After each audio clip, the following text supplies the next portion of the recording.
আজ থেকে আপনারা আর কোনো দলের নন। বিরোধিতার জন্য বিরোধিতা নয়, বরং শানিত যুক্তিতর্কের মাধ্যমে আমরা এই সংসদকে প্রাণবন্ত করে তুলতে চাই।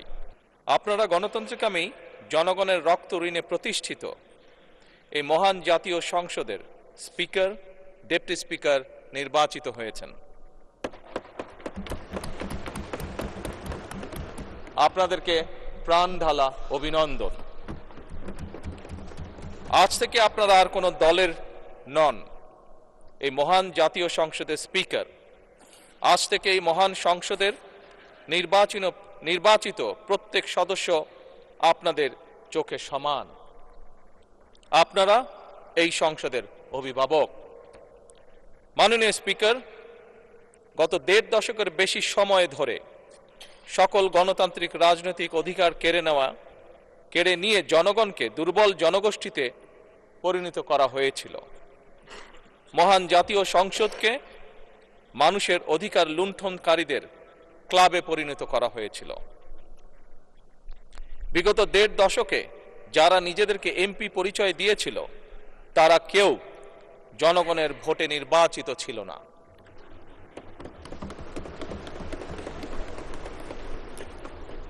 কিন্তু আজ এই সংসদে জনগণের সরাসরি ভোটে নির্বাচিত জনপ্রতিনিধিদের সংসদ।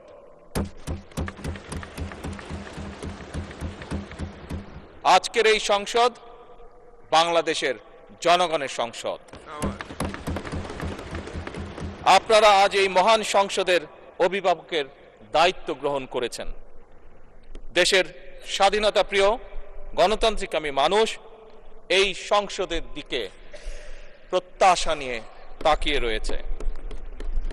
মাননীয় স্পিকার, দেশ এবং জনগণের স্বার্থে আমরা এই সংসদকে অর্থবহ করতে চাই।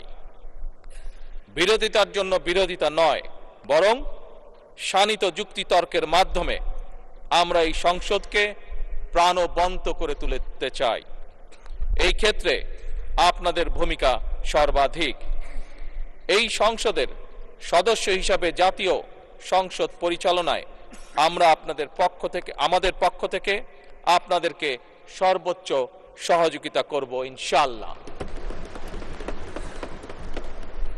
আপনাদের এই নতুন ভূমিকার জন্য সকল সংসদ সদস্যের পক্ষ থেকে আবারও আপনাদেরকে জানাই শুভেচ্ছা, অভিনন্দন এবং ধন্যবাদ।